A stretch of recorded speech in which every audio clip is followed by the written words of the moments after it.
Je vous présente d'avance toutes mes excuses pour les approximations que je vais faire aujourd'hui. C'est un travail, une recherche que je viens de commencer sur les figures actentielles, les acteurs, les vedettes du cinéma en bande dessinée. Et je commence à peine ce travail. Donc je fais beaucoup de fouilles. D'abord de fouilles à partir de documents que je possède moi-même, aussi de fouilles en archives.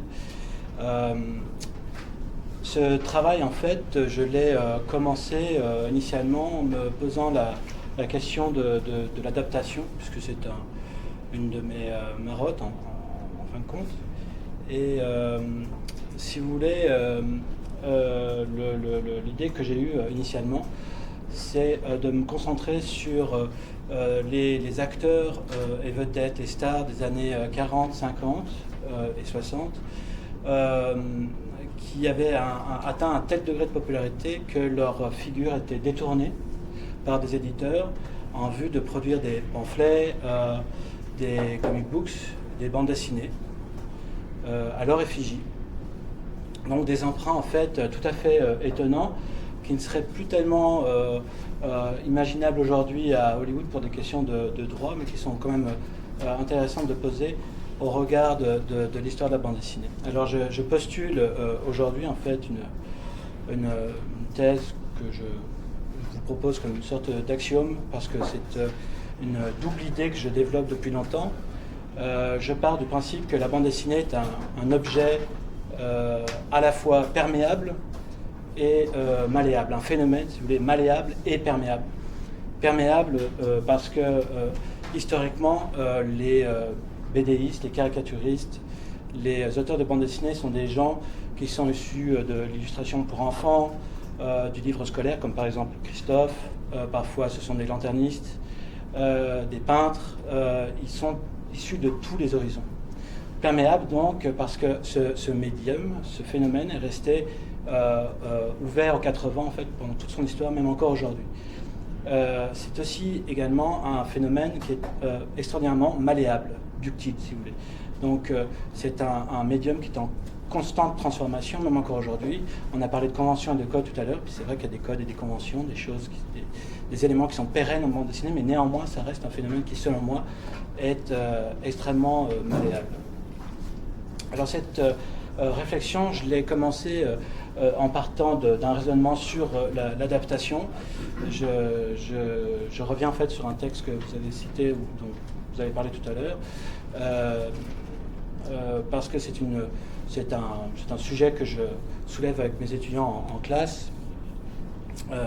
Mon raisonnement est parti de cette idée soulevée par Thierry Granstein dans un excellent texte dans ce livre qui s'appelle La transécriture. Le développement de l'adaptation peut apparaître comme une conséquence du mode de participation que suscite le genre narratif. Donc lui, Thierry Granstein, considère la bande dessinée comme un genre narratif, il le définit comme ça dans son système de la bande dessinée. Adapter un récit pour un autre médium, c'est, semble-t-il, assumer jusqu'au bout le postulat de cette prééminence de l'histoire et tenir pour contingent son lieu d'apparition, son corps initial. Donc ça, c'est une idée très forte, tout à fait contestable. On peut donner la prééminence aux médias et dire qu'il n'y a que le média qui existe. On peut au contraire postuler que finalement ce qui compte c'est la fabula, que la fabula n'a pas de corps et que la fabula se dissémine en fait constamment. Ça, c'est une question qui est assez intéressante au regard de l'industrie que constitue l'édition de bande dessinée, qui est une industrie qui emprunte à tout va. Alors, ça a deux conséquences. En fait, ce raisonnement a deux conséquences pour nous qui sont importantes. D'abord, c'est que les récits sont transposables dans un monde où tout peut être adapté, où les systèmes sémiotiques pullulent, où les institutions culturelles sont de moins en moins cloisonnées. Salut Philippe. Et par ailleurs, accessoirement, ça signifie aussi que les récits sont transformables, c'est-à-dire qu'on peut les changer à l'envi. Donc ça peut passer par la citation visuelle, ça peut passer par le clin d'œil, ça peut passer par l'hommage. Et c'est un petit peu ce dont je voudrais parler aujourd'hui. Alors, le premier exemple que je voudrais vous soumettre, c'est un exemple qui, parce que je vais vous montrer beaucoup d'exemples finalement, ça va être une communication très légère en termes de théorie. Le premier exemple que je voudrais vous montrer dans ce raisonnement qui est le mien, c'est celui-ci. C'est donc la Rose de Versailles d'une grande dame de la bande dessinée japonaise, Ryoko Ikeda. La Rose de Versailles, donc, ça a été un grand succès des années 70, qu'on a un petit peu oublié aujourd'hui peut-être en Occident, mais que les gens de ma génération, donc nés à la fin des années 70, début des années 80, connaissent bien parce que ils ont vu l'adaptation de ce manga donc en animé qui était diffusé à la télévision. Ce qui est assez intéressant avec ce style en fait de Ryoko Ikeda, qui est le style qui est adopté par beaucoup de mangaka au Japon, c'est que les visages sont très indifférenciés. Les visages des hommes et des femmes, très indifférenciés. C'est-à-dire qu'on fait très peu de différence entre Lady Oscar, qui est, je vous rappelle un petit peu l'histoire, qui est une femme, qui a été élevée comme un homme pour devenir chevalier. On fait très peu de différence entre les femmes et les hommes. À cela, en plus, s'ajoute le fait que dans le récit, il y a des ambiguïtés sexuelles entre certains personnages. Ce qui est assez intéressant, c'est que cette indifférenciation sexuelle, en fait, donne lieu à certaines équivoques dans les adaptations qu'il y a eu. D'abord, parlons de l'animé. L'équivoque, ici, elle n'a pas lieu d'être, puisqu'on a un personnage qui reste graphique, alors on ajoute la couleur, mais si vous voulez, cette indifférenciation du visage entre hommes et femmes reste à peu près la même. Je ne vais pas vous montrer l'extrait de Lady Oscar, je ne vais pas vous faire l'offense de vous montrer l'extrait de cet épouvantable film de Jacques Demy, qui est le pire film jamais fait par Jacques Demy, et un film tellement remarquablement mauvais que je vous conseille de le regarder. C'est une drôle de production. Jacques Demy a reçu un contrat par des producteurs japonais pour réaliser ce film en France avec des acteurs britanniques. Ça raconte l'histoire de la Révolution française, on est au XVIIIe siècle, donc il y a quelque chose là en fait d'assez intéressant sur le plan culturel parce qu'on a plusieurs phénomènes de distanciation comme ça. L'actrice Catriona McCall qui joue Lady Oscar est très intéressante parce que c'est une femme qui était très athlétique, mais son visage en fait, sans ambiguïté aucune, reste extrêmement féminin. Elle ne peut pas passer pour un homme. Alors c'est à partir de cette réflexion-là, autour de cette œuvre, que j'ai décidé de renverser un petit peu la vapeur et de ne pas partir en fait de l'adaptation de bande dessinée pour m'en aller vers le cinéma, mais au contraire de partir du cinéma pour m'en aller vers la bande dessinée. C'est une chose qu'on fait beaucoup moins quand on parle d'adaptation et de transposition entre bande dessinée et cinéma. En général, on parle de l'adaptation de la bande dessinée au cinéma, mais pas l'inverse. Et c'est fort dommage. C'est fort dommage parce qu'il y a beaucoup de choses à dire. Autant l'image cinématographique ou l'image filmique propose un système assez rigide, puisque l'image photographique est limitée à ce qu'elle peut montrer, en fait. Donc, le pro filmique est ce qu'il est. Alors, à moins de faire l'animation, donc, on est nécessairement obligé d'utiliser une caméra puis de filmer des acteurs. En bande dessinée, on n'a pas cette limitation-là, puisque le trait graphique permet de faire toutes sortes d'adaptations, toutes sortes d'expérimentations. Cranston, alors je cite encore une nouvelle fois Cranston, dans un autre texte, dans un ouvrage très intéressant, La bande dessinée mode d'emploi, explique ceci. Les particularités morphologiques de la bande dessinée, d'une part, le fait qu'elle combine deux systèmes sémiotiques différents, le texte et l'image, d'autre part, le caractère discontinu de son discours, font de ce médium un lieu d'accueil privilégié pour toutes les citations, le véhicule idéal d'une esthétique du collage et de l'emprunt. Alors, ça, c'est à la base de plusieurs raisonnements, de plusieurs textes qui ont été écrits justement sur ce dialogue constant entre film et bande dessinée, entre bande dessinée et film. Historiquement, ce dialogue, c'est un petit peu un dialogue à sens unique, on va dire. La bande dessinée absorbe beaucoup de cinéma, mais le cinéma absorbe beaucoup moins de bande dessinée. Je sais qu'il y a des adaptations aujourd'hui qui sont fort nombreuses, mais historiquement, puis c'est un petit peu mon domaine de recherche, les adaptations de bande dessinée au cinéma sont pas si nombreuses que ça en fait. Elles sont quand même, on en compte peut-être une centaine avant même les années 30, mais ça reste quand même relativement peu quand on considère l'ensemble de ce qui se produit au cinéma. Donc, véhicule idéal d'une esthétique du collage et de l'emprunt. On emprunte beaucoup. parce que la bande dessinée permet toutes sortes de choses. Pardon, excusez-moi. Alors un premier emprunt que vous connaissez sûrement si vous lisez Gottlieb, qui est fort connu, j'espère que personne ne va en parler.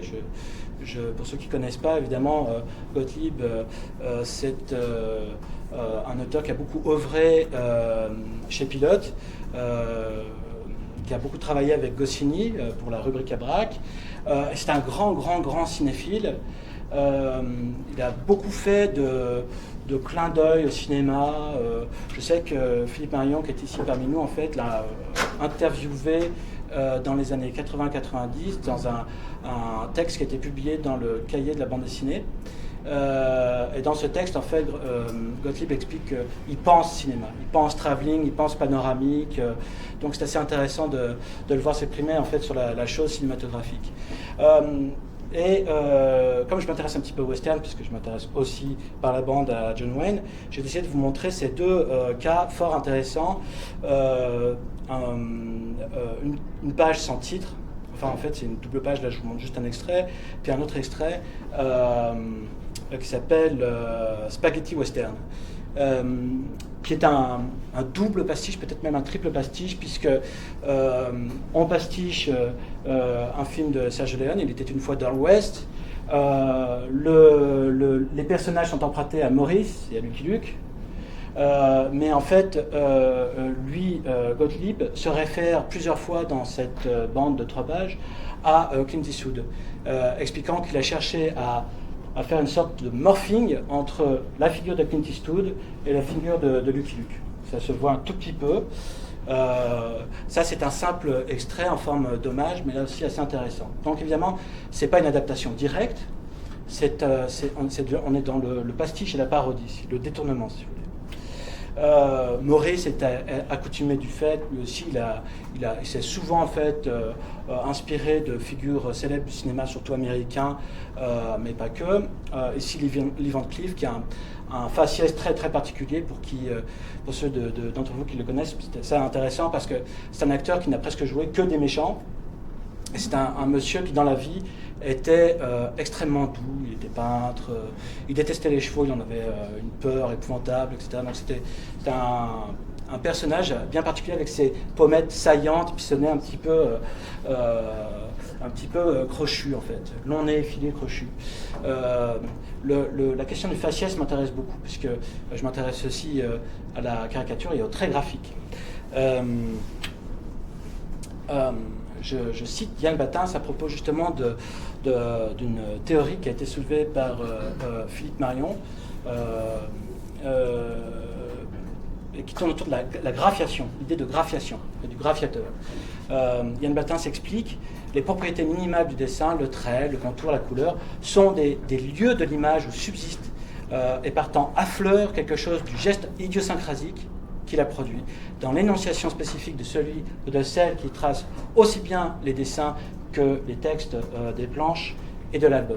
Ça signifie qu'en fait, la bande dessinée est une sorte de théâtre dans lequel les auteurs peuvent laisser libre cours à leur imaginaire enrichi par le cinéma, qui est un merveilleux vecteur de rêve en fait.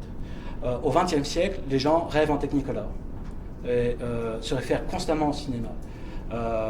Voilà. Alors, je vais vous montrer quelques œuvres d'artistes contemporains qui sont dans cette démarche-là de nostalgie cinéphilique. Un premier cas qui s'appelle, donc c'est Simon Roussin, qui est encore pas très connu, qui fait beaucoup d'expositions d'œuvres comme celle-ci. Ses dessins sont parfois édités dans les cahiers du cinéma. Ici, John Crawford, dans cette scène mythique à la fin de Johnny Guitar, avec ces images si particulières.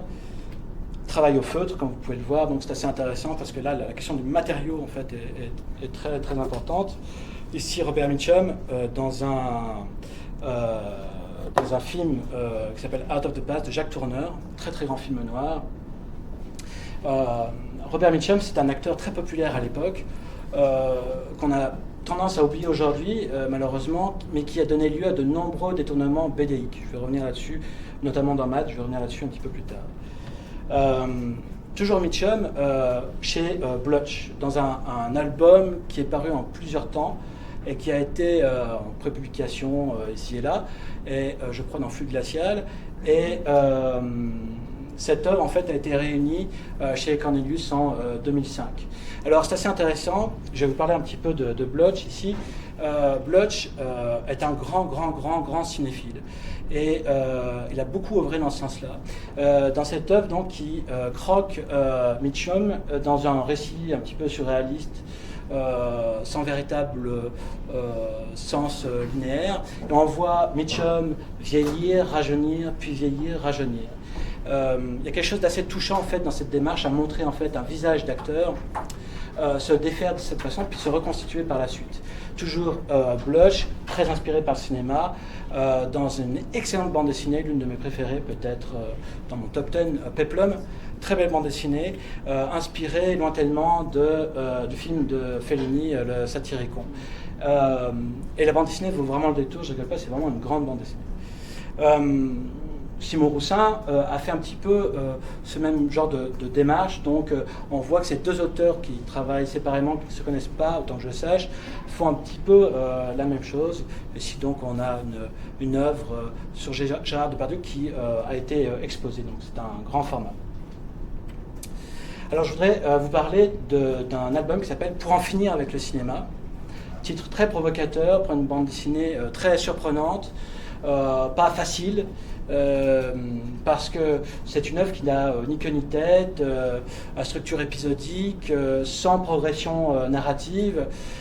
C'est une série de rêves et de délires cinéphiliques, de réflexions sur le cinéma. Ici en couverture, Ava Gardner évidemment.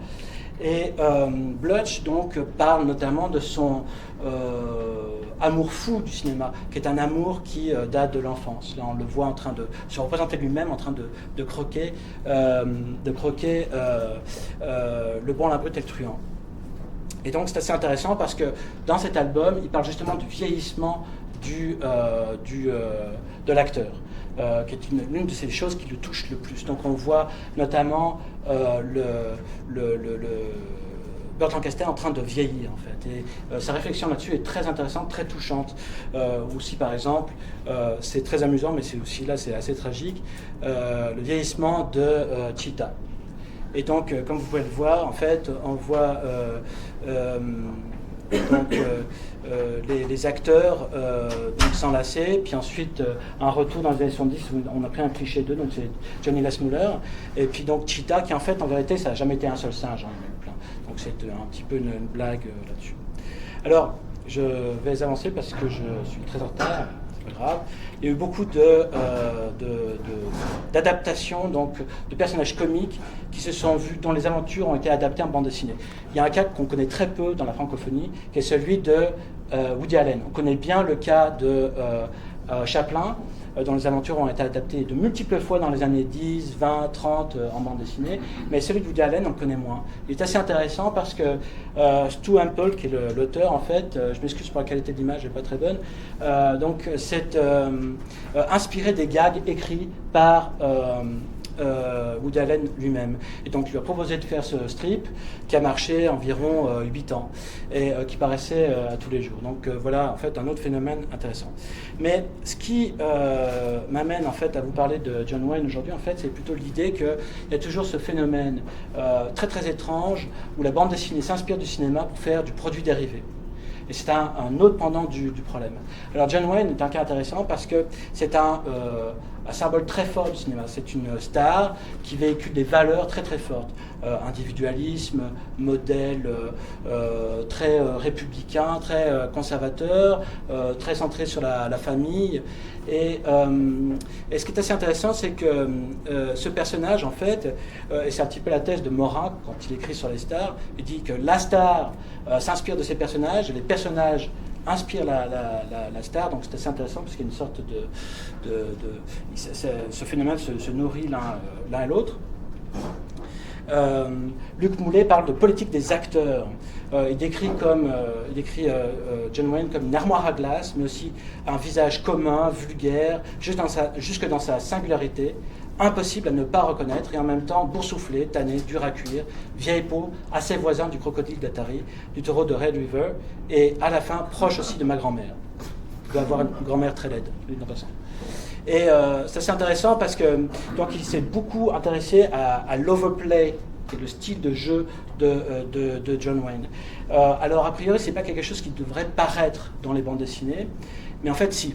Quand on regarde bien les bandes dessinées, on s'aperçoit que ce côté underplay, ce côté underplay, donc on sous-joue constamment, ce qui est typique de John Wayne, c'est assez visible en fait dans ses bandes dessinées, où il pose comme ça dans des dessins un petit peu curieux comme ça. On reconnaît bien son visage, et ce qui est assez intéressant, ça va être ma conclusion, c'est qu'on voit là aussi ce visage se transformer.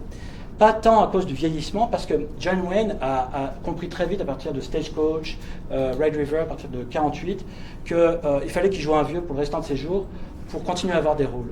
Et en fait, à partir de 1948, son personnage ne bouge presque plus. Jusqu'en 1978-76, il joue à peu près tout le temps les mêmes rôles. Ce qui est assez intéressant, c'est que ces bandes dessinées donc, sont produites de façon industrielle et que les auteurs en fait, se copient les uns les autres, reprenant en fait certains motifs. Ce qui est assez intéressant, c'est qu'avec le temps, on voit que ce faciès change. Voilà. Et c'est assez beau, parce que finalement, on s'aperçoit que John Wayne devient un personnage de bande dessinée à part entière, au même titre que, par exemple, Snoopy, des Peanuts.